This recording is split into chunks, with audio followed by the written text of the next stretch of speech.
Padre Celestial, queremos darte gracias, Señor, por el privilegio que nos das de poder reunirnos para poder cantarte, para poder decirte a través de la música, Señor, que queremos vivir en pureza, queremos vivir en santidad.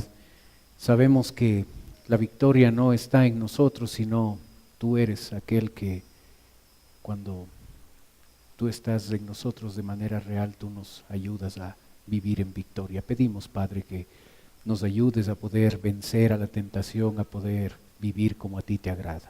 Pedimos bendiciones sobre este momento donde abriendo tu palabra queremos escuchar lo que tú quieres decirnos. Oramos, Señor, en el nombre de Cristo Jesús. Amén. Buenos días, tomen asiento, por favor. En su Biblia, Santiago capítulo 1, por favor. Santiago capítulo 1, versículo 12.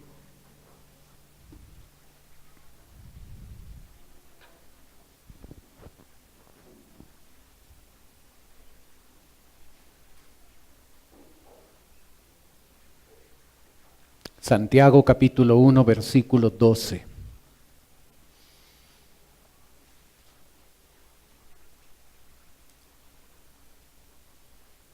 La Biblia dice: bienaventurado el varón que soporta la tentación, porque cuando haya resistido la prueba, recibirá la corona de vida que Dios ha prometido a los que le aman. Cuando alguno es tentado, no diga que es tentado de parte de Dios, porque Dios no puede ser tentado por el mal ni él tienta a nadie, sino que cada uno es tentado cuando de su propia concupiscencia es atraído y seducido. Entonces la concupiscencia, después que ha concebido, da a luz el pecado, y el pecado, siendo consumado, da a luz la muerte. Amados hermanos míos, no erréis. Toda buena dádiva y todo don perfecto desciende de lo alto del Padre de las luces, en el cual no hay mudanza ni sombra de variación. El domingo anterior aprendimos acerca de los problemas y cómo nosotros como cristianos debemos enfrentar los problemas de manera correcta, de manera adecuada. Aprendimos que el libro de Santiago nos habla de marcas de madurez espiritual, y la primera marca de madurez espiritual está determinada por la manera en que nosotros resolvemos los problemas. El tema de hoy tiene que ver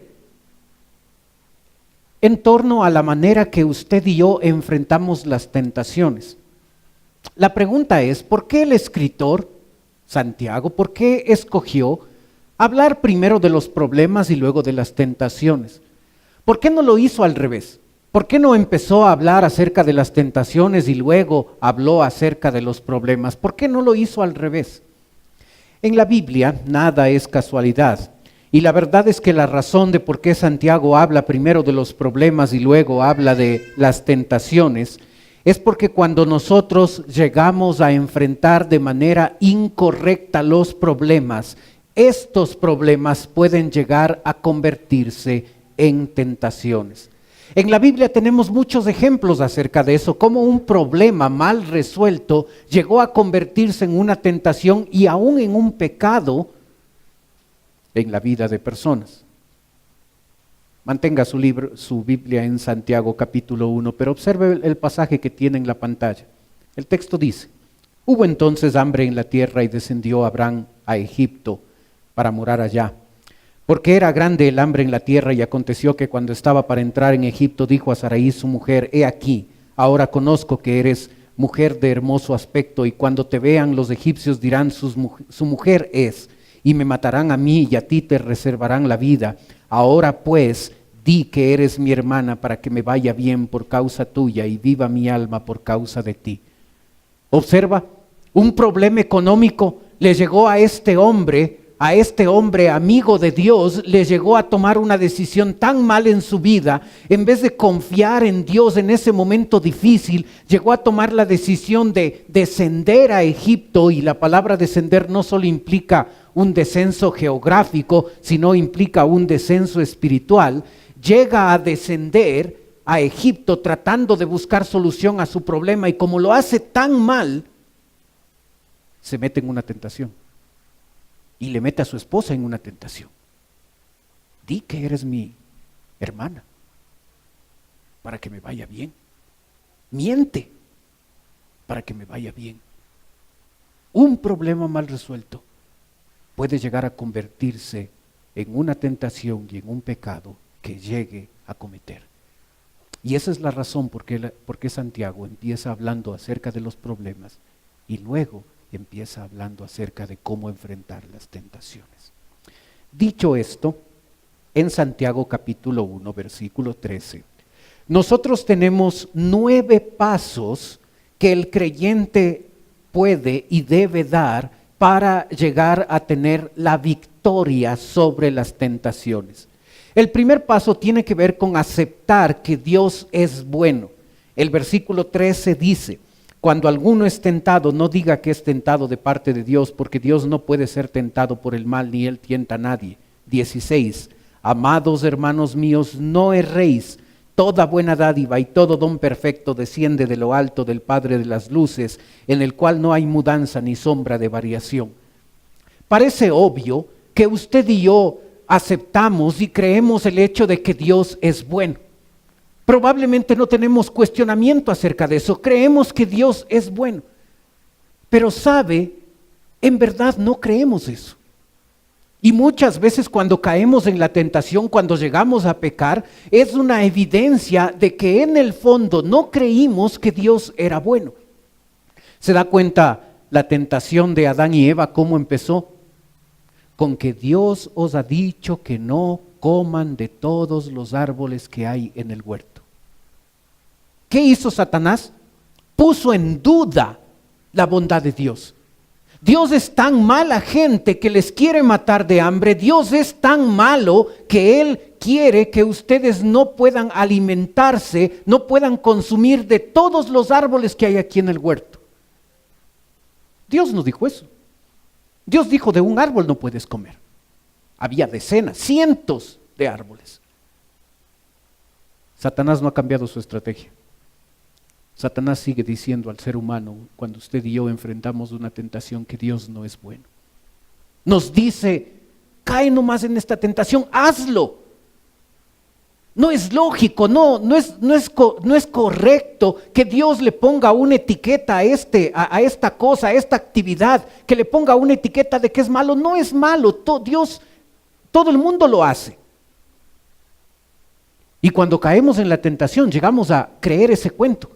Llegamos a pensar que, no, pero es que Dios de gana ha puesto esto como pecado, lo ha puesto como algo malo. Si esto no es malo, todo el mundo lo hace. Y cada vez que usted y yo caemos en la tentación, lo que estamos diciendo en verdad es que Dios de gana puso esa prohibición para nosotros. Dios es malo, Dios está tratando de aguar la fiesta, Dios está tratando de impedir que nosotros nos divirtamos, que nosotros la pasemos bien, que nosotros disfrutemos de nuestra vida. Hermanos míos, no erréis. Este era el error de los lectores de la carta de Santiago. Ellos ya lo estaban haciendo, no era algo que les recomienda para que no lo hagan, ya lo estaban haciendo. Estaban llegando al punto de creer que Dios no es bueno y que Dios llega a ser responsable de las tentaciones que vienen en la vida. Y corrigiendo estos errores, Dios les va a decir: toda buena dádiva y todo don perfecto desciende de lo alto. Observa, toda buena dádiva, Dios da únicamente cosas buenas. Toda buena dádiva desciende de lo alto. Lo entendamos o no, todo lo que viene de Dios es bueno. Toda buena dádiva desciende de lo alto. Dios es generoso. A veces nosotros como seres humanos damos por sentado y nos sentimos en la situación de esperar ciertas cosas que sucedan en nuestra vida. ¿Por qué pudo usted levantarse hoy en la mañana? ¿No es bondad de Dios que dio la salud, que dio la energía, que dio la vida, que dio el rico desayuno que usted vino comiendo? Damos por sentado, nos sentimos con el derecho de que esto debo tener porque debo tener. Es bondad de Dios. Algunas cosas pasan en nuestra vida que son directamente bondades de Dios en nosotros y nosotros ni siquiera nos tomamos el tiempo para darle gracias al Señor, para ser conscientes de que lo que está sucediendo en verdad es la misericordia de Dios en nuestra vida de manera constante, de manera diaria. Dios da únicamente cosas buenas. El texto en el versículo 17 dice, y todo don perfecto. Esa frase apunta a la actitud con la que se dan las cosas. Entonces lo que el texto está diciendo es que no solo Dios da buenas cosas, Dios siempre da esas buenas cosas con la actitud correcta. ¿Se ha dado cuenta que a veces nosotros podemos dar buenas cosas y la actitud no está muy bien? A veces lo guardamos en el corazón y a veces las otras personas no se dan cuenta. Pero nosotros tenemos la habilidad de aún dar buenas cosas y la actitud con la que dimos no estaba del todo correcta. Dios siempre da buenas cosas y siempre la actitud con la que Él nos da esas cosas es la correcta. El texto dice, toda buena dádiva y todo don perfecto desciende de lo alto. Desciende de lo alto. La traducción literal de esa frase es desciende continuamente de lo alto. Dios es generoso con nosotros. Dios constantemente está dándonos. Dios habitualmente nos da.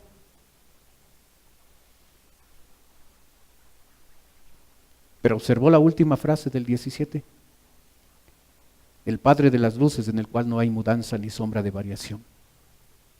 Dios no cambia. Dios sigue siendo generoso y sigue siendo bueno, independientemente de lo que usted y yo hagamos. Dios no cambia, Dios es bueno. Y lo que yo debo darme cuenta si quiero tener la victoria sobre la tentación, es que cuando estoy pasando por una tentación y Dios me ha dicho no, Dios no me dice no porque Dios me dice no porque Él quiere que yo no disfrute la vida, quiere proteger mi vida de algo que sabe que no es bueno para mí. No debo dudar de la bondad de Dios. Dios es bueno y si Él ha dicho no, soy inteligente cuando le presto oído. Cuando Él me dice no y yo no me meto por ahí, no hago esa actividad, no caigo en esa situación, porque lo que Él quiere de mí es mi bien, es mi bienestar. Dios es bueno siempre. Un segundo principio está en el versículo 14. Usted y yo necesitamos recordar y necesitamos aprender que para poder caer en un pecado, el caer en un pecado es un proceso que tiene 4 pasos. Empieza en el verso 14 cuando nos dice, sino que cada uno es tentado cuando de su propia concupiscencia es atraído y seducido. Los deseos que nosotros tenemos son puestos por Dios, no son pecaminosos, son correctos. Mi perra Cheriza, ahí en la foto, wow, no coma más. Para ella es todo una tentación, porque debe comer cierta cantidad para que esté sanita, no puede comer más. El deseo no es malo. Hay deseos en nuestra vida que nos permiten estar vivos. Si no sintiéramos hambre, nos moriríamos. Los deseos son buenos, puestos por Dios. ¿Tienes, joven, tú deseos de tener relaciones sexuales con una muchacha? No es malo. Dios puso ese deseo en ti. El pecado está en cuando satisfaces ese deseo fuera del matrimonio. Pero el deseo es puesto por Dios. No te asustes porque, wow, tengo ganas de tener relaciones. Dios puso eso. Dios es pro sexo. Pero debe ser hecho en el contexto del matrimonio. El deseo no está mal. Los deseos son puestos por Dios. Pero aquí llama a ese deseo concupiscencia, y es cuando ese deseo llega a crecer tanto, llega a descontrolarse tanto, llega a ser tan grande que toma el control de ti, y ahora no eres tú el que gobierna la vida, es ese deseo que gobierna tu vida, y a ese deseo que está controlando tu vida, la Biblia lo llama concupiscencia.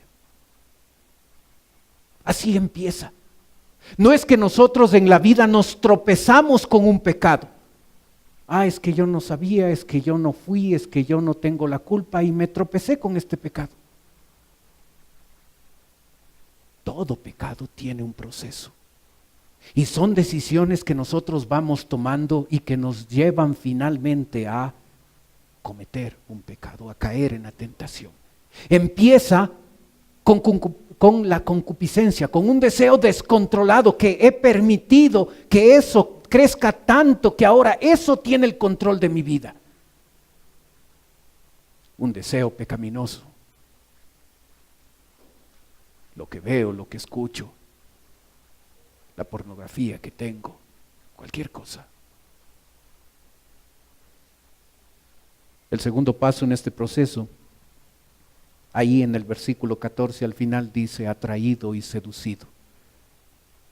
Y sabes, el escritor escoge la palabra atraído porque está usando una palabra que se usaba mucho en la caza de animales.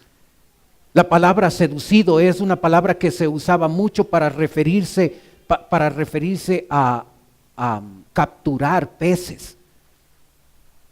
Y en las dos situaciones está implícito el engaño. La tentación engaña. La tentación no se va a mostrar tal y como es.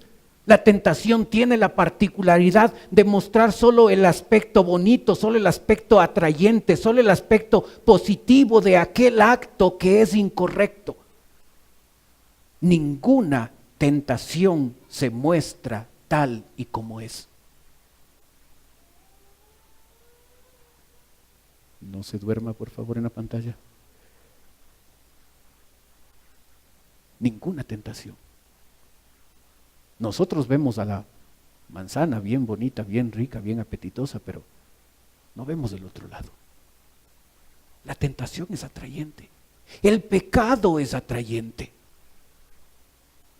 Pero sabe también, estos símbolos de atraer y seducir, como le dije, son tomados de la casa, y como usted puede ver, la palabra atraído es tomado en la siguiente diapositiva, la palabra, la siguiente también por favor, esa es tomado de la caza de animales.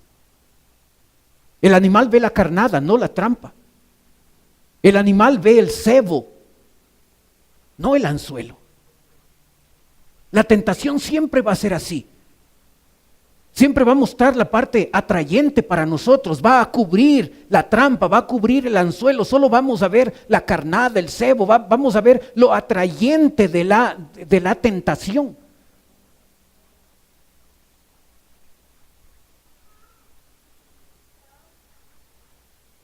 Por eso es que la tentación oculta y al mismo tiempo muestra. Muestra el rico queso, pero oculta la trampa. Es así la tentación. Así es que el problema y el segundo paso en este proceso es llegar a caer en este engaño. Es llegar a mentalizarme, a racionalizar la cosa, pero es que esto no está mal. Esto no es incorrecto. Todo el mundo lo hace. ¿Qué de malo tiene esta actividad? ¿O qué de malo tiene esta situación? ¿O qué de malo tiene casarme con un incrédulo o con una incrédula? ¿Qué de malo tiene Dios? ¿Por qué pone estos límites, estos parámetros? No tiene nada de malo. Y el segundo paso después de un deseo descontrolado es llegarme a convencer, a engañarme a mí mismo de que está bien. Y por eso lo hago. Porque no tiene nada de malo. Porque aún conozco cristianos que lo hacen.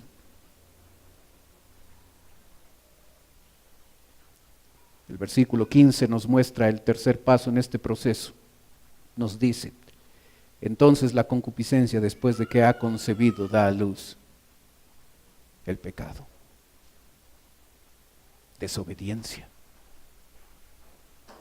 Desobediencia. Dejo que controle mi vida ese deseo. Luego me engaño a mí mismo llegando a la conclusión de que eso está bien. Y luego, como eso está bien, el siguiente paso es hazlo. ¿Por qué no? Y caigo en la desobediencia. El último paso en ese proceso es la muerte. Lo observó. Y el pecado siendo consumado da a luz la muerte. No habla de una muerte física. Habla de una situación en la que el creyente se pone con respecto a su relación con Dios. Si yo caigo en pecado, mi relación con Dios está dañada. Soy un hijo desobediente, mi relación, mi comunión, mi comunicación con Dios está dañada. Estoy peleado con Dios. Estoy haciendo lo que yo quiero y no estoy haciendo lo que Dios quiere. Mi relación se deteriora, mi comunicación con Él se daña. No pierdo la salvación. No sale el Espíritu Santo de mi vida. Soy salvo porque siempre soy salvo, porque no lo gané. Es por gracia. Pero estoy peleado con mi papá espiritual.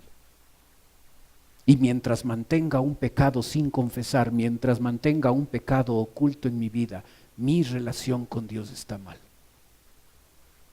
No importa que esté sentado escuchando la prédica. Si hay un pecado encubierto, mi relación con Dios está mal. Hay un tercer paso: confesar y apartarse del pecado. El texto que ve en pantalla dice: el que encubre sus pecados no prosperará, mas el que los confiesa y se aparta alcanzará misericordia. Hermano, usted y yo podemos tener la seguridad de que si nosotros mantenemos un pecado oculto en nuestra vida, no va a haber prosperidad. Como decían en mi barrio, póngale la firma, es seguro. Si usted y yo tenemos un pecado oculto en nuestra vida, no hay prosperidad. Vamos a ver que nuestra vida empieza a deteriorarse. Mientras callé, envejecieron mis huesos, dijo David. Un problema espiritual empezó a afectar aún su vida física. Mientras callé, envejecieron mis huesos. Así es que si usted y yo hemos caído en la tentación, hemos caído en un pecado, aquí está la manera de tratar bíblicamente eso. No encubrirlo. Porque mientras lo mantenga encubierto, mientras yo me convenza a mí mismo, mientras me engañe pensando que no está mal, mientras pueda dar explicaciones a otros y les pueda convencer a otros de que ese pecado no es malo, a Dios no le puedo convencer, porque si eso es un pecado, mi vida cristiana no va a prosperar.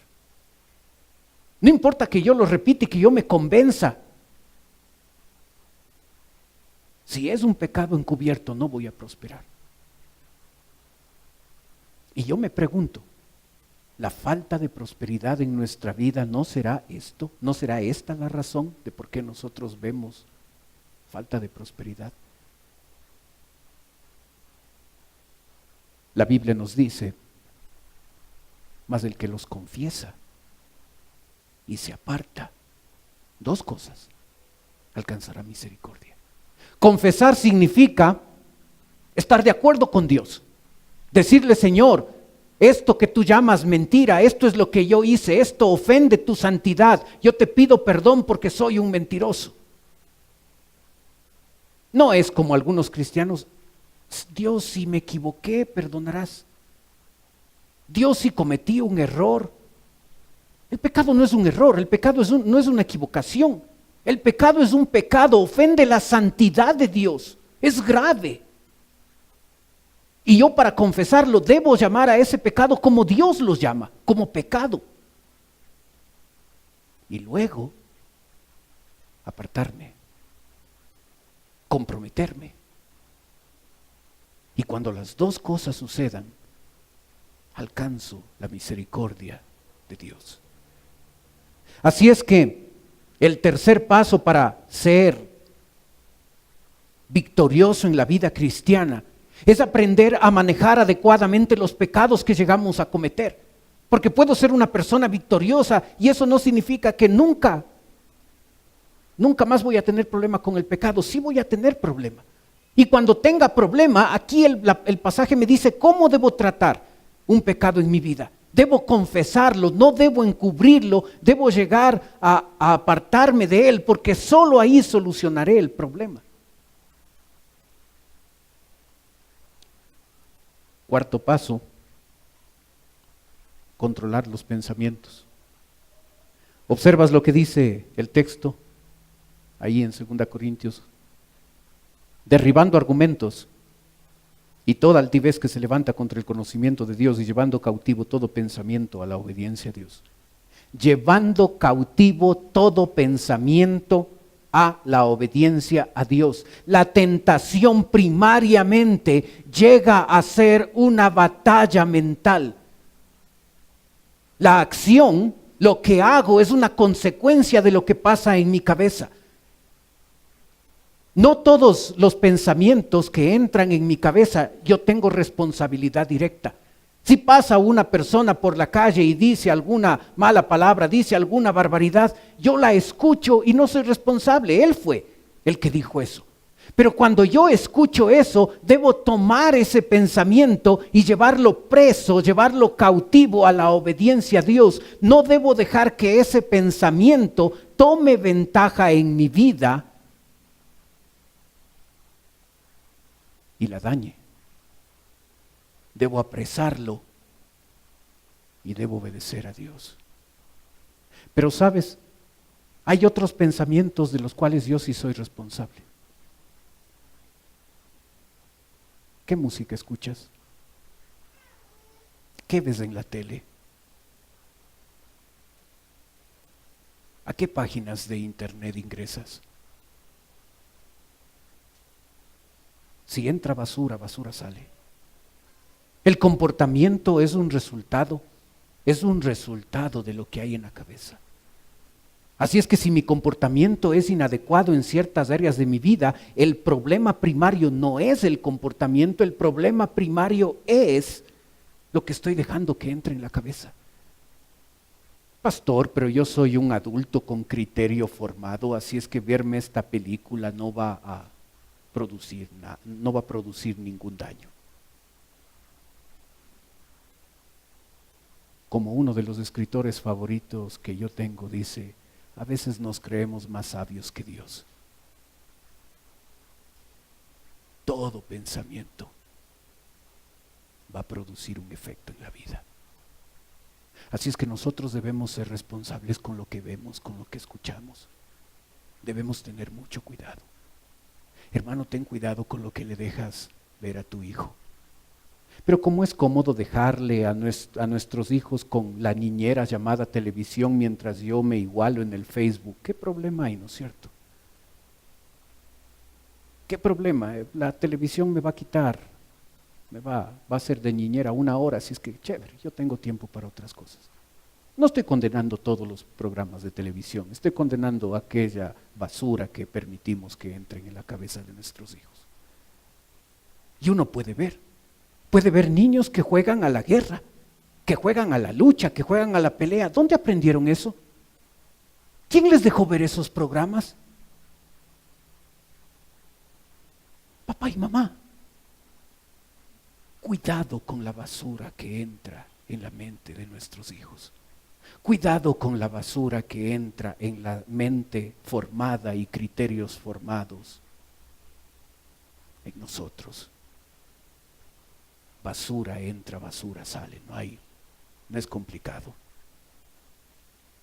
Debo tener cuidado con los pensamientos que entran a mi cabeza. Un quinto paso tiene que ver con no proveer para la carne. La Biblia en la cita que ve en pantalla dice, andemos como de día. Honestamente, no en glotonerías y borracheras, no en lujurias y lascivias, no en contiendas y envidia, sino vestidos del Señor Jesucristo y no proveáis para los deseos de la carne. No proveáis para los deseos de la carne. ¿Tuviste problemas con fumar? No guardes una cajetilla de recuerdo en tu velador. ¿Tuviste problemas con el alcohol? No tengas botellas de licor en la casa. ¿Tuviste problema en alguna área de tu vida y gracias a la gracia de Dios tienes la victoria? No guardes, corta el puente. ¿Tienes problemas con la glotonería? Pon una soga en la refrigeradora y no guardes la llave. Queme el puente.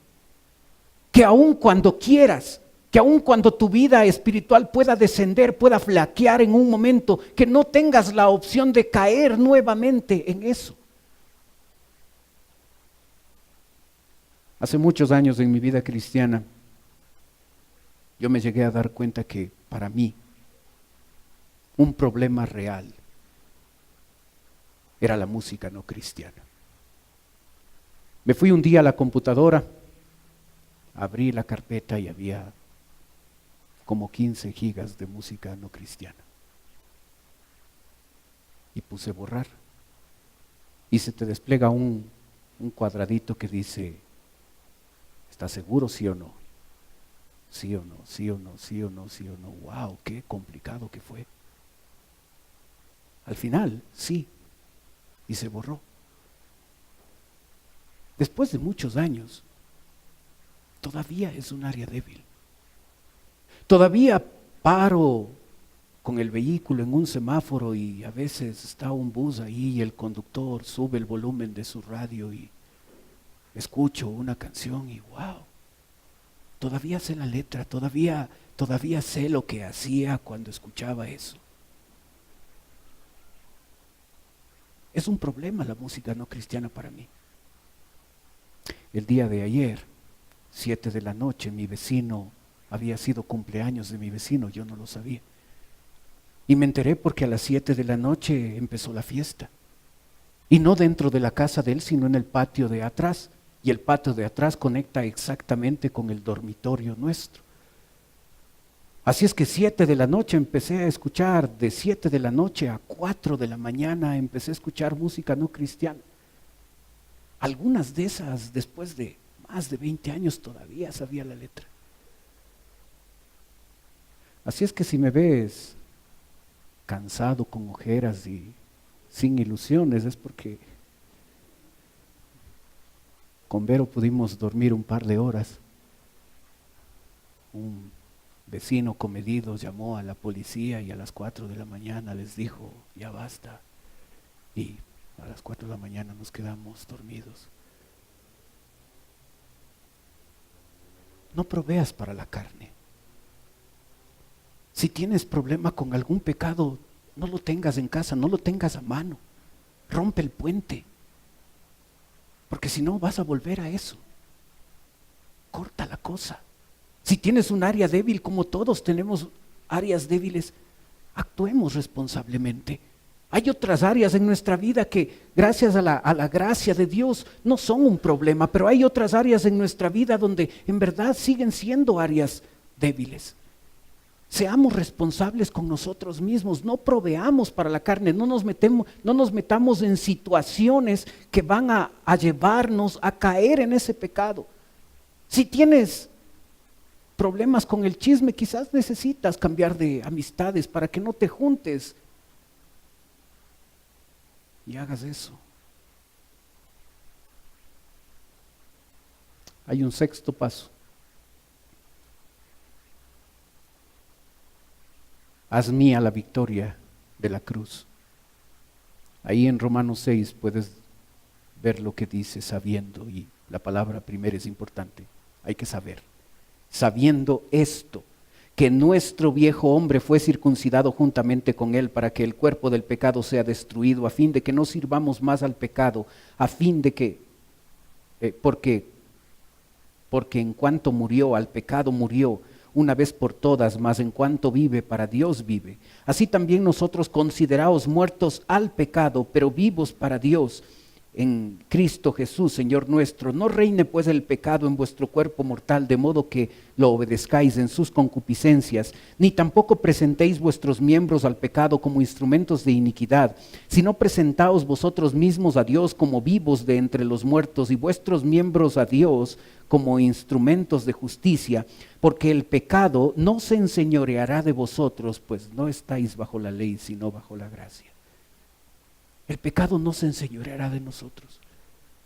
Hermano, cuando no éramos cristianos, la única opción era pecar. Lo hacíamos bien, muy bien. La única opción era pecar. Cuando llegamos a Cristo, la obra de Cristo en la cruz de Calvario nos dio otra opción, otra manera de vivir. Ahora tú y yo podemos vivir en victoria. Observaste que al principio del texto están resaltadas unas letras que dice que Cristo murió al pecado. Sabemos que Cristo murió por los pecados, pero aquí no dice que Cristo murió por los pecados. Aquí dice que Cristo murió al pecado. Y esa pequeña diferencia, que puede no ser importante, encierra una idea tremenda, porque Cristo murió por los pecados y al morir por los pecados obtuvo para nosotros el perdón y la salvación en la cruz.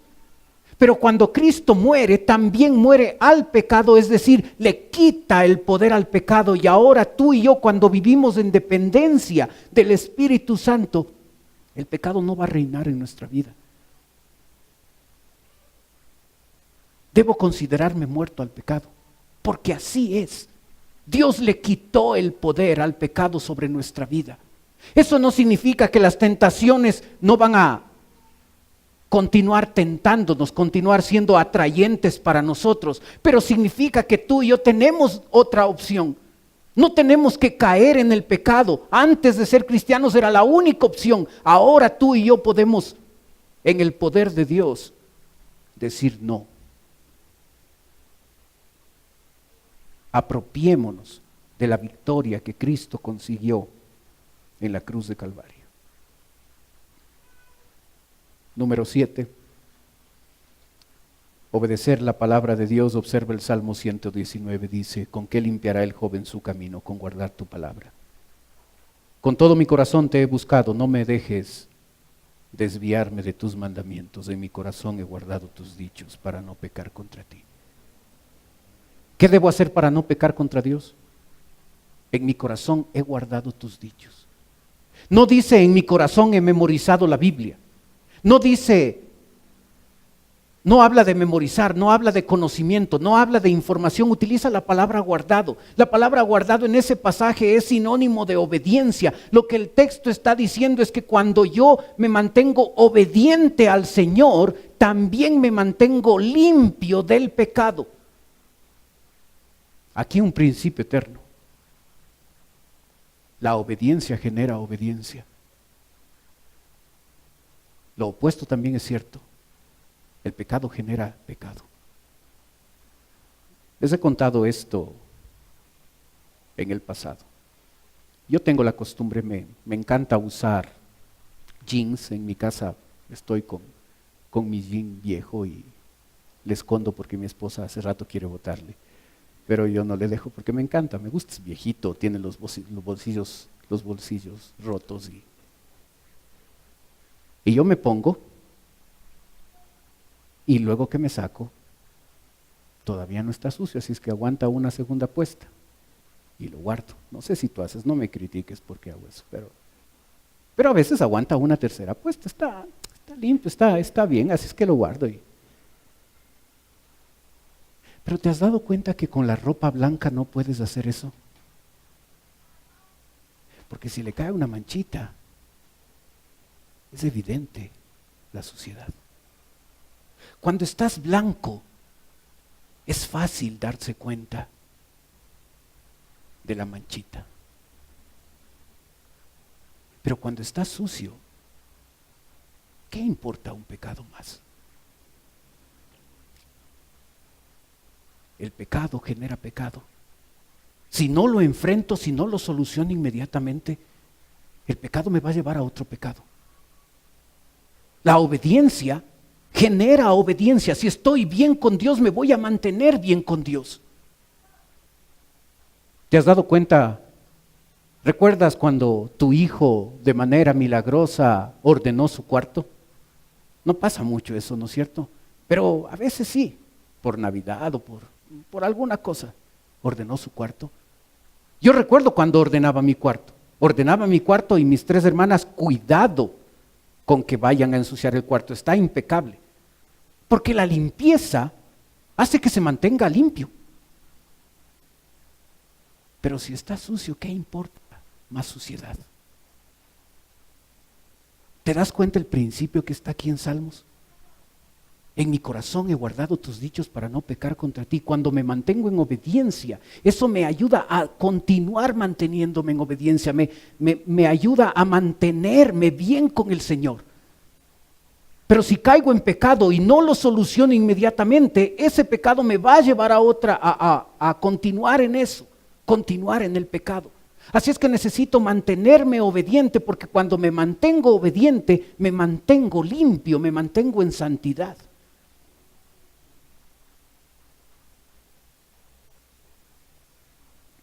Número 8.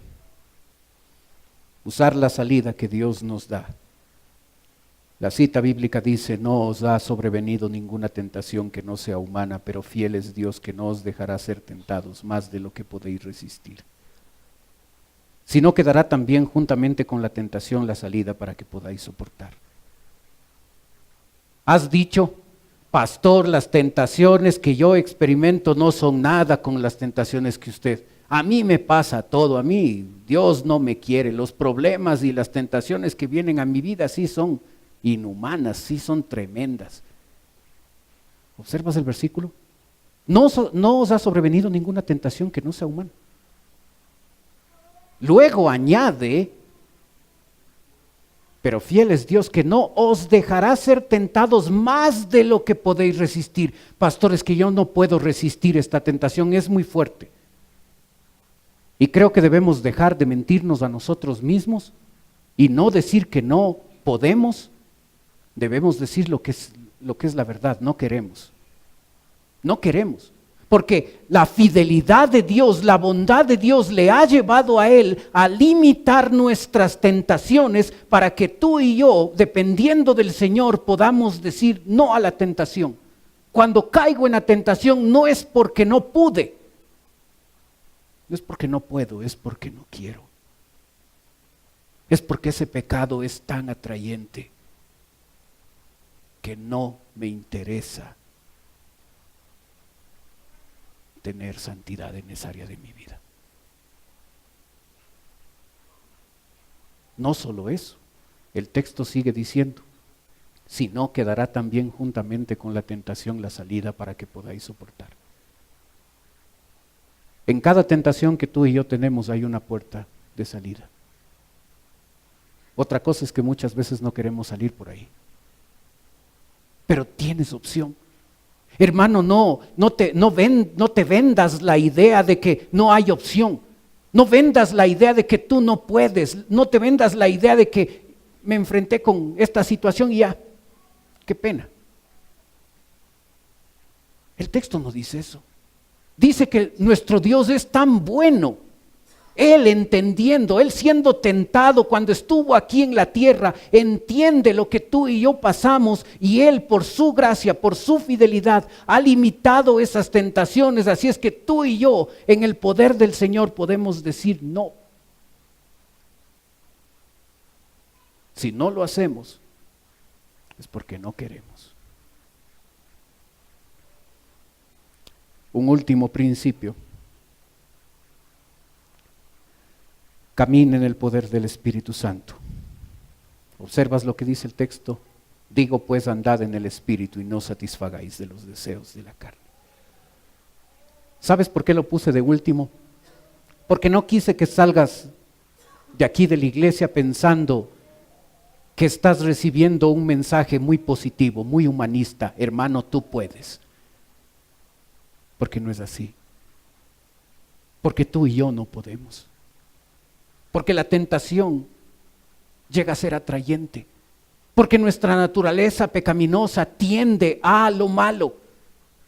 Y porque no es salir de aquí de la iglesia diciendo, tú hermano puedes, métele ganas, métele esfuerzo, tú no vas a caer en la tentación.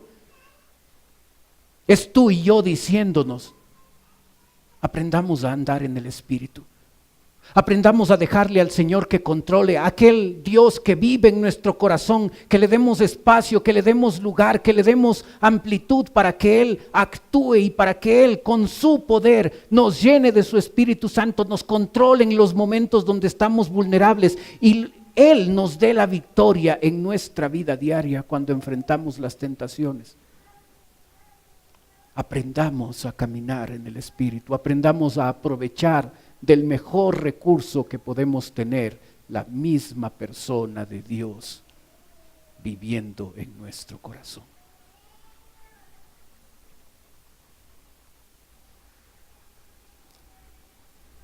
¿Eres un creyente maduro?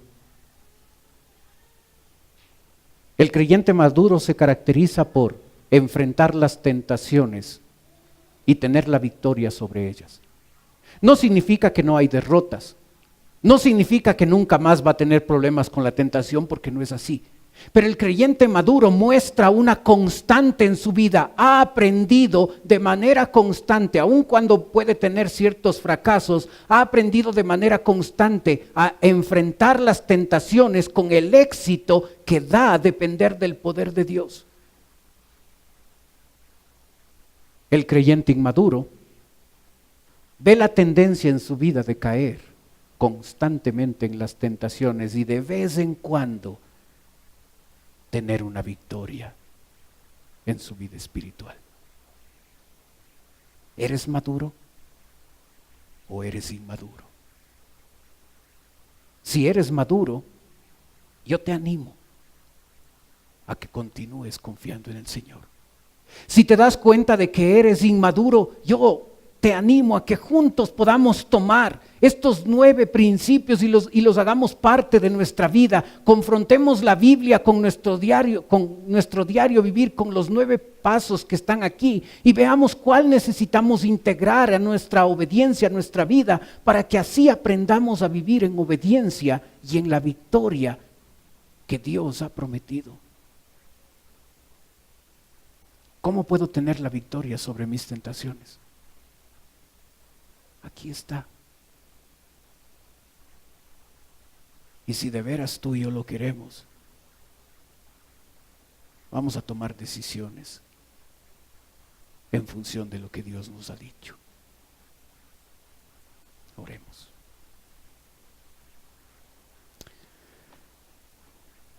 Padre Celestial, queremos darte gracias, Señor, por tu palabra. Gracias, Señor, por la claridad de ella.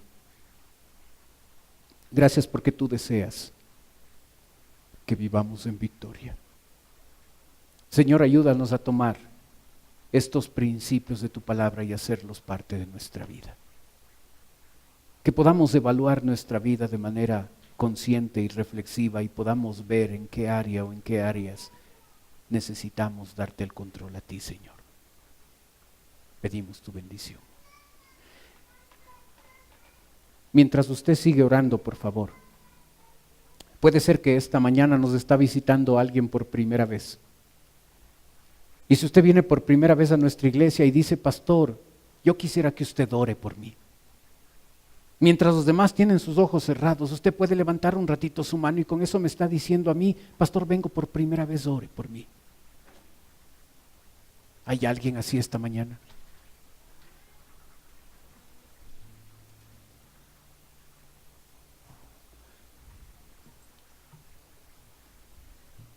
Padre Celestial, te doy gracias por tu palabra. Señor, aquí estamos tus hijos. Y yo te ruego, Padre, que nos ayudes hoy a no postergarlo más. Que hoy, delante de tu altar, nosotros podamos hacer un compromiso de vivir en santidad. Que hoy hagamos un pacto de hombres y mujeres que te quieren agradar, que quieren permanecer con manos limpias, que quieren permanecer con un corazón puro. Señor, cuida nuestros ojos, cuida nuestras manos, cuida nuestro corazón, cuídanos de todo lo malo, cuídanos de todo lo vano. Señor, no queremos fallarte. Pedimos tu ayuda y tu bendición para aplicar tu palabra en nuestra vida. Oramos en el nombre de Cristo Jesús. Amén. Puestos de pie, cantemos, por favor.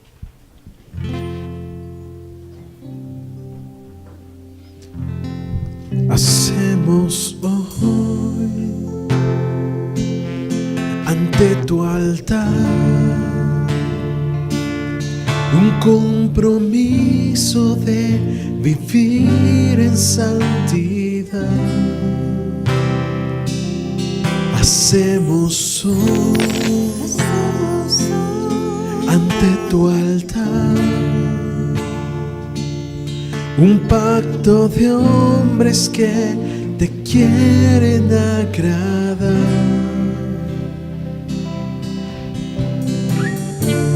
Con manos limpias, corazón puro para ti. Hacemos hoy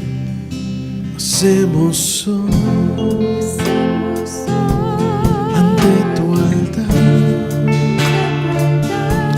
un compromiso de vivir en santidad.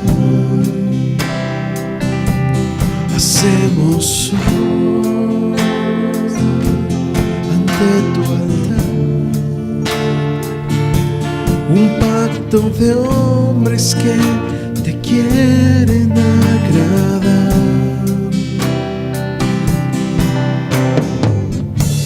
Con manos limpias, corazón puro para ti. Cuidaré mis ojos, cuidaré mis ojos, cuidaré mis manos, cuidaré mi corazón de todo lo malo, de todo lo malo.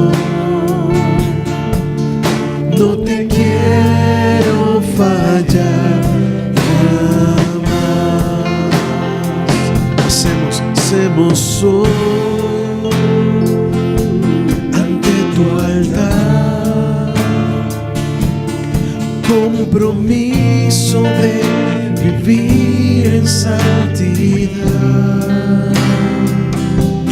Hacemos hoy ante tu altar un pacto de hombres que te quieren agradar. Con manos limpias, con manos limpias, corazón puro para ti. Cuidaré mis ojos, cuidaré mis ojos, cuidaré mis manos, cuidaré mi corazón de todo lo malo, de todo lo malo. No te quiero fallar. Cuidaré mis ojos, cuidaré mis ojos, cuidaré mis manos,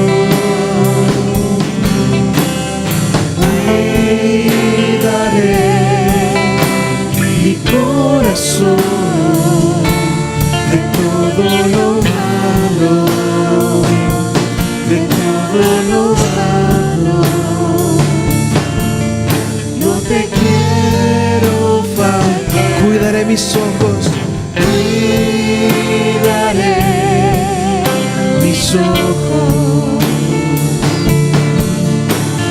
cuidaré mis manos, cuidaré mi corazón de todo lo malo, de todo lo malo. No te quiero fallar jamás, no te quiero fallar, no te quiero fallar jamás, no te quiero fallar.